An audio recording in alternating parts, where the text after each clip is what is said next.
아멘. 우리가 함께 민수기 3장과 4장의 말씀 같이 함께 읽어보시면서 또 들어봤습니다. 우리가 지난 시간에 3장 마무리 못한 부분이 있죠. 그래서 3장 그 마지막 부분하고 또 4장 첫 번째 부분, 4장 전체를 다 했으면 좋겠지만 시간상 부족할 것 같아서 4장의 첫 번째 부분, 4장이 세 부분은 아니거든요. 네 부분은 아닙니다. 왜냐면 레위의 세 아들 나오죠. 고핫, 게르손, 무라리 그래놓고 또 이 게수, 레위인 게수. 그래서 한 4장이 네 부분 아니게 되는데 그 중에 아마 4장 첫 번째 부분까지 오늘 우리가 함께 살펴볼 수 있지 않을까 또 생각이 됩니다.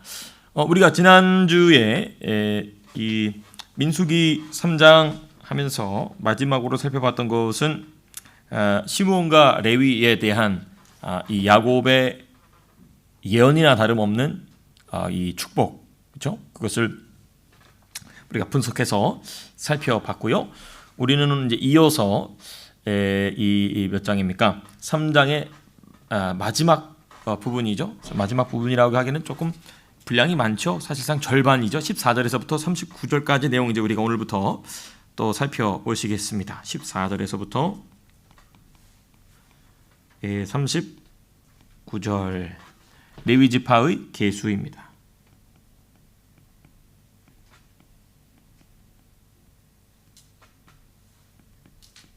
네, 넘버링 한다는 것이죠. 넘버링이라보다도 이제 카운팅 한다는 것이죠. 예, 어떻게 계수하느냐? 기준이 어떻게 되냐면 전쟁에 나갈 이 사람들의 경우에는 나이가 몇 살 이상이었냐면 20세 이상이었습니다. 그런데 레위 지파에서는 계수할 때 물론 이제 여기서 계수한다는 것은 남자의 숫자만 세는 겁니다. 근데 이제 병력으로 차출되어야 될 군인으로 차출돼야 될 사람들은 일반 지파에서는 20세 이상이었지만은 레위 지파의 계수는 남자지만 그게 좀 다릅니다. 어떻게 되죠? 그렇습니다. 1개월 이상 그렇습니다. 1개월 이상.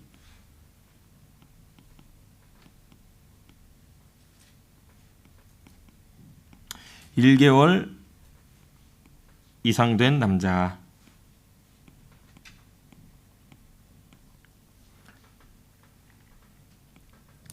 그리고 세 가문이 있죠.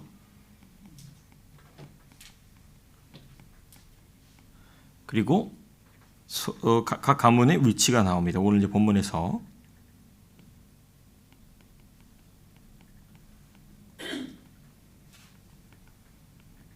위치가 이제 언급이 됩니다. 레위의 세 아들들이 나오죠. 물론 이제 세 아들들의 후손들이겠죠, 당연히 그렇습니다.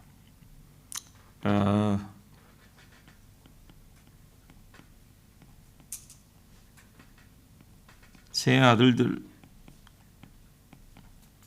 레위의 세 아들들이다 하면 이제 이 무엇입니까? 레위 지파의 핵심 가문이겠죠. 네, 그 핵심 가문은 이제 세 가문으로 나눕니다. 첫 번째는 게르손. 아마 게르손이 큰 아들이었던 것 같아요. 그렇죠? 둘째는 고핫. 셋째는 무라리입니다. 각 가문마다 뭐가 있습니까? 각 가문마다 성막을 섬기는 분야가 다릅니다. 그게 이제 어디 나오냐면 3장에도 나오지만 4장에 보다 더 자세하게 나옵니다. 예, 그래서 각 가문마다 성막을 섬기는 분야가 달랐다. 네. 이제 이거 바로 사명과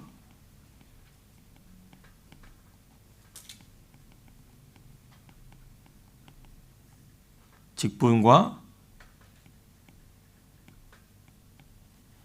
역할의 구분이겠죠. 그러니까 직분, 사명, 직분, 역할의 구분이 신약 성경에 나와서 나온 게 아니라 이미 구약 성경에 아주 자세하게 나옵니다. 아주 자세하게 나옵니다. 이게요, 지금 이 모세오경에만 나오는 게 아니고 우리가 지금 새벽에 느헤미야서 공부하지 않습니까? 우리가 내일 본문이 느헤미야 3장이잖아요. 그렇죠?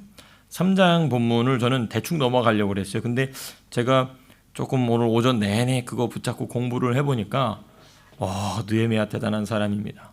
그래서 여러분 그 자세하게 한번 오늘 밤에 가셔서 한번 이렇게 시간 내셔서 느헤미야 3장을 자세하게 한번 읽어보세요. 제가 무슨 얘기 하려고 하냐, 모세 시대나 성전이 다 작살 나가지고 포로로 끌려갔다가 돌아왔을 때나 하나님은 언제나 하나님의 일을 하실 때 사명을 주시고 그리고 직분을 주시고 역할을 주신다는 거예요.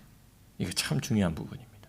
그래서 그런 부분에 각해서 우리 노재영 권사님은 추위를 잘 견디는 사명이세요. 혼자 반팔 입으셨어요. 훌륭한. 그래서 죽을까봐 제가 켜놨거든요. 그래서 이제 차라리 이렇게 벗고 계시면 괜찮으실 것 같아요. 네, 알겠습니다. 어찌되었든 여러분 신약 교회에도 동일한 원리가 적용됩니다. 네.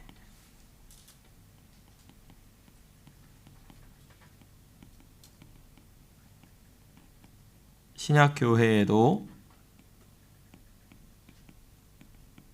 동일한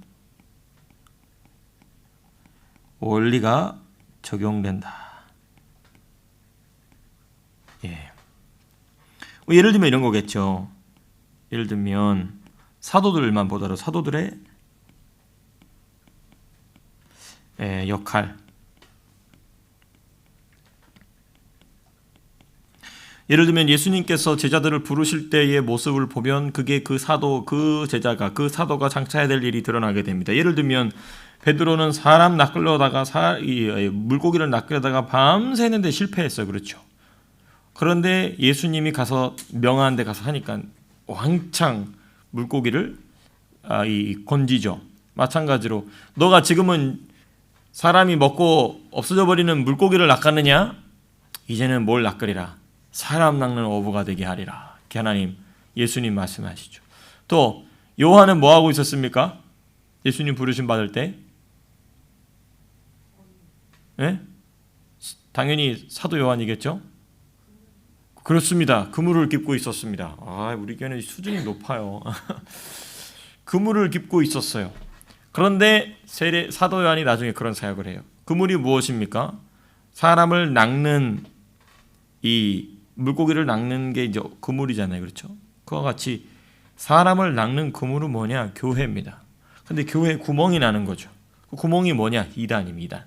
그래서 요한복음도 그렇고 요한복음은 이단이라기보다도 세상 철학 안에 담겨있는 하나님의 일반 계시를 특별 계시로 뚫어내죠. 그래서 그 당시에 가장 최고의 철학인 로고스 철학이 곧 메시아를 가리키고 있는 일반 계시의 정점이다. 그걸 특별 계시로 끌어오죠. 그래서 로고스라는 말 자체가 원래 말씀이 아니에요. 어떤 이 존재의 제일 원인이라는 어떤 힘입니다. 힘.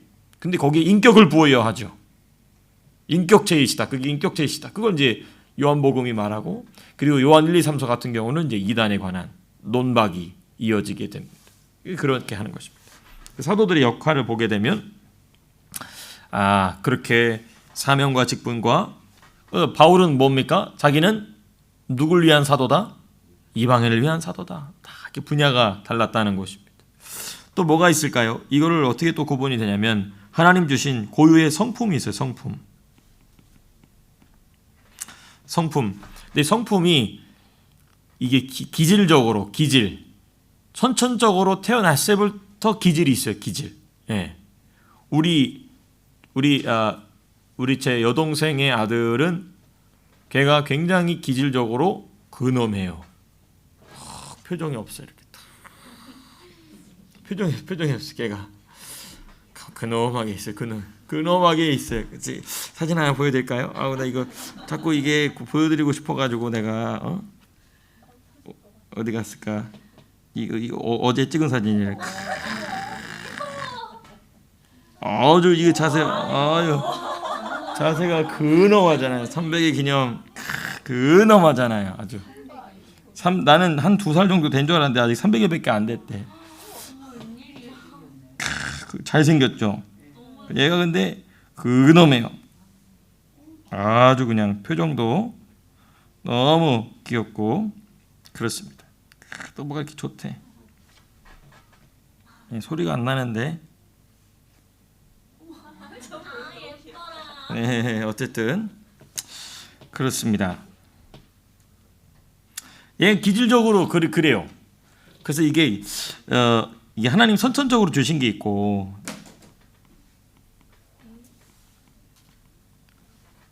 인게 있고 후천적인 게 있습니다. 근데 이 후천적은 99.9% 부모에 의해 만들어져요. 그러니까 부모가 미련하면 여기서 망쳐. 그래서 저와 여러분들의 자녀들은 순기능 가정을 만들어야 됩니다. 순기능 가정. 엮이는 가정이 되면 안 돼. 네. 그 다음 또 성품이 있다면 또 재능이 있죠. 재능. 잘하는 거. 좋습니다. 또 은사도 있겠죠.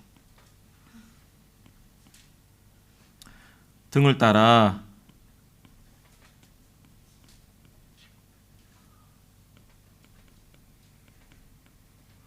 구분된다. 그렇습니다.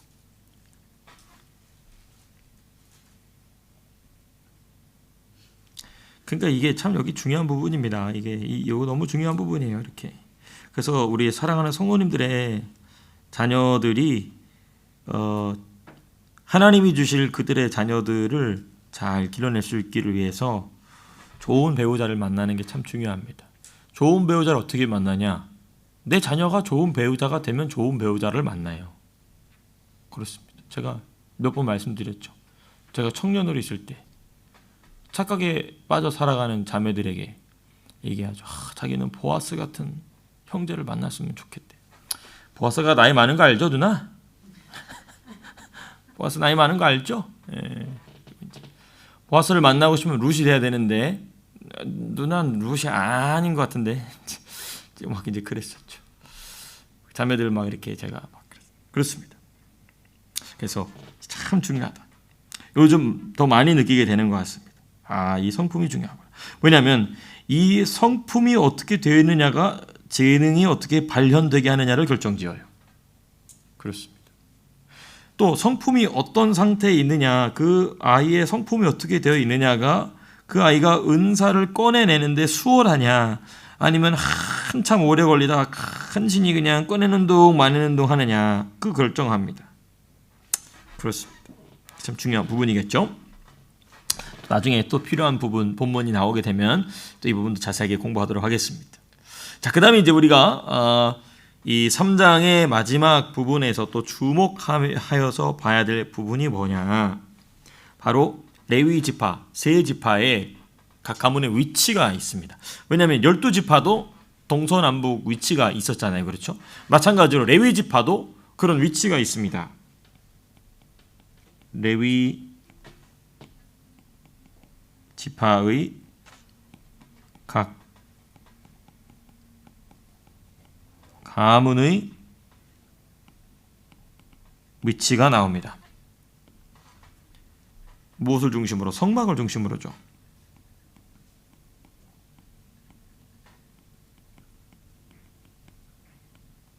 성막을 중심으로 이렇게. 자, 근데 지금 주요 가문은 몇 개입니까? 세 가문이잖아요. 그럼 사방은 방향이 몇 개죠? 4개잖아요. 근데 그거 이제 답이 나옵니다. 일단 먼저 21절에서부터 26절까지는 게르손 자손입니다. 게르손 가문이라고 하죠. 게르손 가문의 위치는 어디라고 나옵니까? 성막?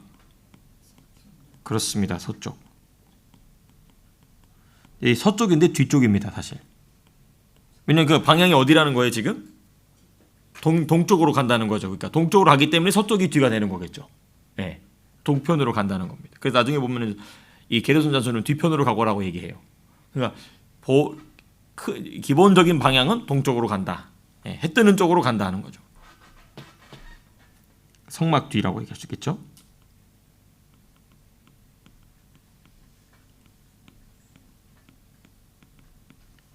그 다음은 어느 가문 몇 절부터? 그다음에 27절에서부터 32절까지인데 고핫 자손입니다. 고핫 가문. 고핫 가문의 위치는 어떻게 됩니까? 성막 남쪽. 그렇습니다.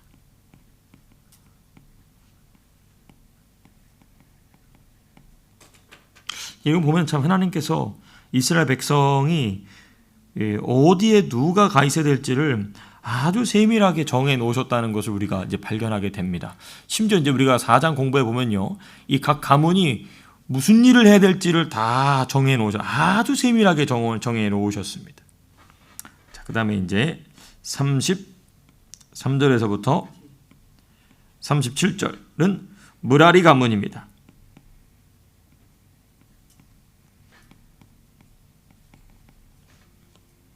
가문은 어디라고 합니까? 성막 북쪽. 그렇습니다.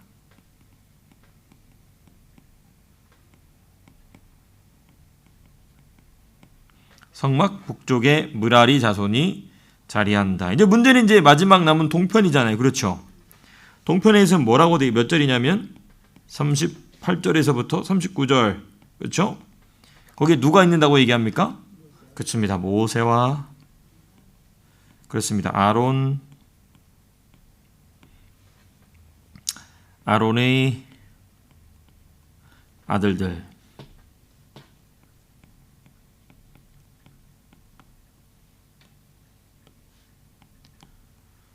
이들이 성막 동쪽에 제일 중요한 장소죠. 그렇죠?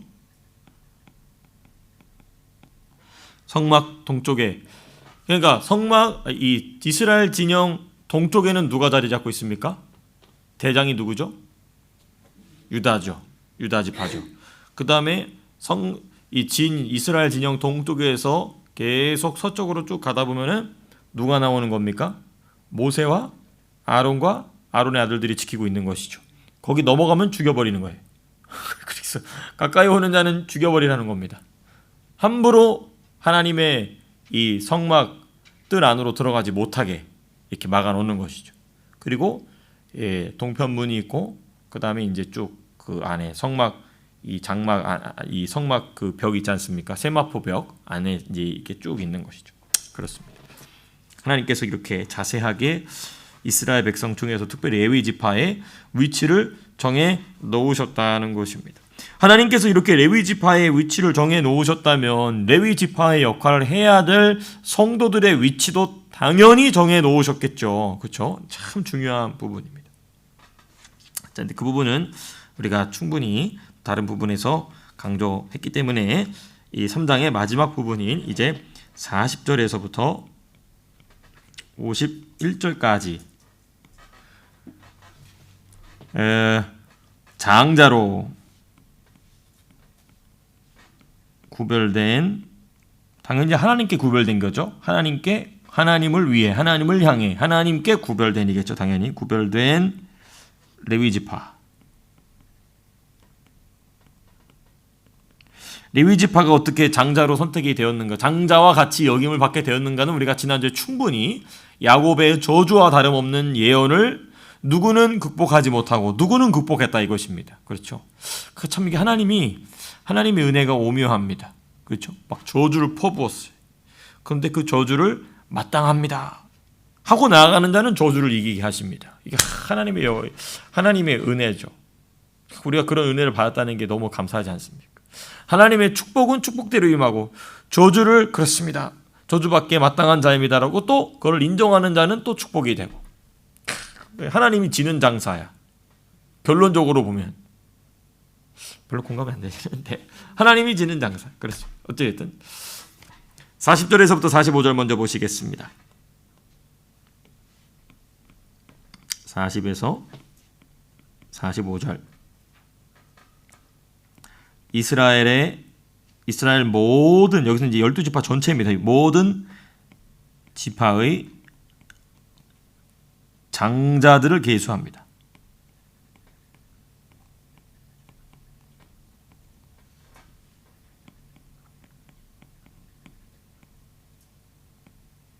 여기서 이제 이거 장자를 어떻게 해석해야 될까? 차남이 낳은 아들도 뭐예요? 장자죠. 그걸 다 포함하는 겁니다. 왜냐하면 장자들만 한다 그러면은 그 숫자는 아주 극소수가 되겠죠. 그죠? 동생 이제 그런 거 이제 우리가 감안하면서 해야 되겠죠. 어찌 됐든 장자. 네. 여기서 이제 누가 제외되냐면 레위 지파는 제외입니다.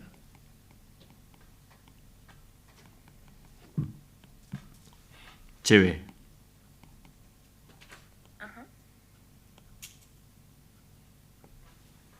자기 부른 줄 알고 핸드폰이. 근데 이게 몇 명이 나왔는지가 답이 있어요. 어디 있냐면 43절에 보니까 몇 명이라고 돼 있습니까? 22,273명. 그렇습니다. 근데 이거 한국인은 여기 세 번째다 점을 찍나요? 네 번째 점을 찍나요? 원래 한국인이 아니라 숫자는 세 번째 점을 찍죠? 나 왜 그런지 모르겠습니다. 어렸을 때부터 이해가 잘 됐어요. 어찌됐든 22,273명이 지금 이스라엘의 장자들의 실제 숫자가 계수가 되었습니다. 자, 그 다음에 이제 이걸 왜 하나님이 왜 장자들 숫자를 세게 하셨냐면 뭘 내라고요? 속전을 내라는 겁니다. 44절에서부터 51절. 이것만 하다가도 지금 벌써 42분이네. 아이고. 이스라엘 12지파가 내야 할, 하나님께 드려야 할, 그렇죠? 속전. 그 속전을 왜 내야 되냐 이거죠. 왜 속전을 내야 되느냐? 46절 한번 우리 읽어볼까요? 46절. 3장 46절.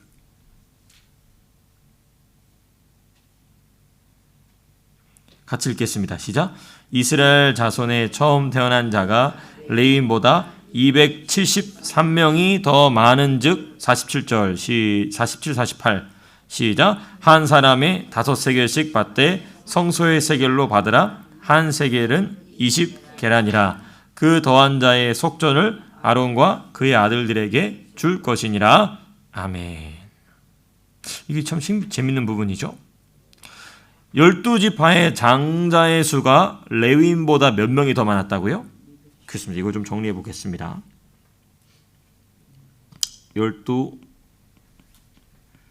12지파의 장자의 수가, 여기서 말하는 레위인은 레위인 전체라기보다도 사실은 남자로 인정된, 그렇죠? 1개월 이상 된 레위인 숫자겠죠. 당연히. 그렇습니다. 장자의 수가 레위인보다 273명이 많았다. 이 273명이 많은 만큼 너희 12지파는 속전을 내라. 하나님께 드려서 누구에게 주라는 얘기입니까? 그죠? 레위지파에게 주라는 거예요. 예.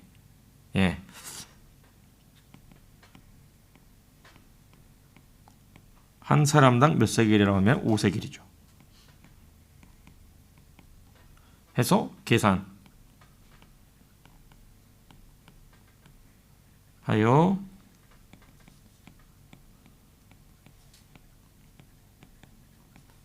이거 왜 그럴까요? 이거는 왜 그러냐면 지금 하나님께서 레위지파를 무슨 아들로 받으셨다고 그랬습니까? 장자와 같이 받으셨다고 그랬잖아요. 그렇죠? 그런데 레위지파의 남자들보다 나머지 12지파의 장자들의 숫자가 더 많아졌어요. 그럼 더 많은 만큼 레위 지파는 그만큼 더 장자의 역할을 대표해야 되잖아요. 그렇죠? 그걸 내라는 거예요. 무슨 말씀인지 이해되십니까? 그러니까 이스라엘이 이만큼 더 많은데 이만큼에 대한 장자가 필요하다. 근데 이 역할을 270 몇 명이요? 273명만큼 레위인이 더 감당하게 되었으니 이거에 대한 값을 내라는 겁니다. 하나님 아주 엄격하게 이걸 이제 따지고 계신 것이죠. 그렇습니다. 이거 정리해서 레위 지파가 273명만큼 을 장자로서, 그렇죠? 장자로서 더 대표해야 하기 때문에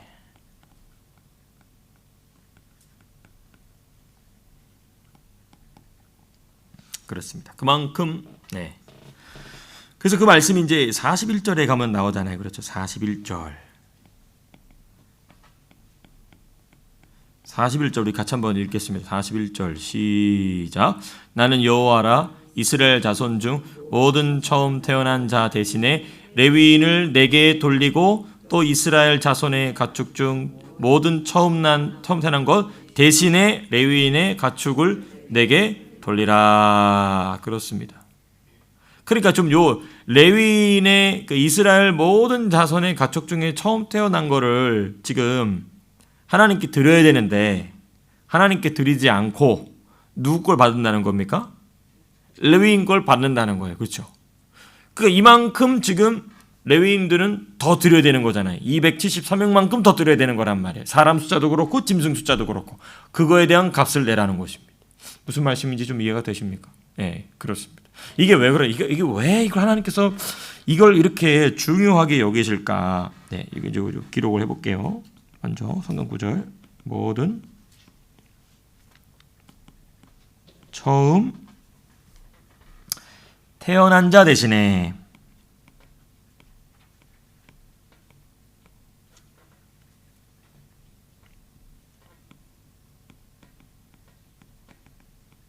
이게 뭐 때문에 그러냐면요. 이거 하고 맞춰야 되겠네 벌써. 아이고 이거 다음 내용 해야 되는데. 뭐 때문에 그러냐면요. 이게 대표성의 원리 때문에 그렇습니다.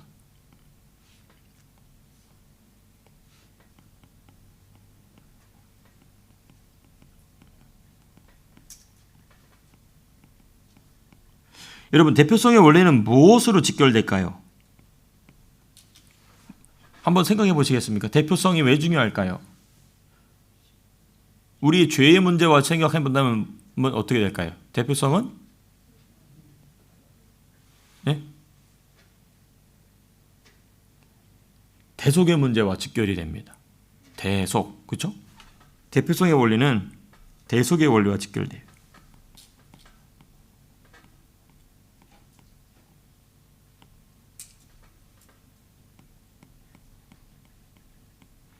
그러니까 이런 거 쉽게 얘기한 겁니다.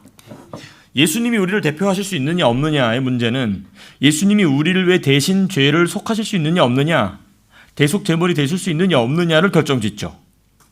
무슨 얘기인지 이해되십니까? 그걸 지금 얘기해서 하고 여기서 지금 얘기하고 있는 것입니다.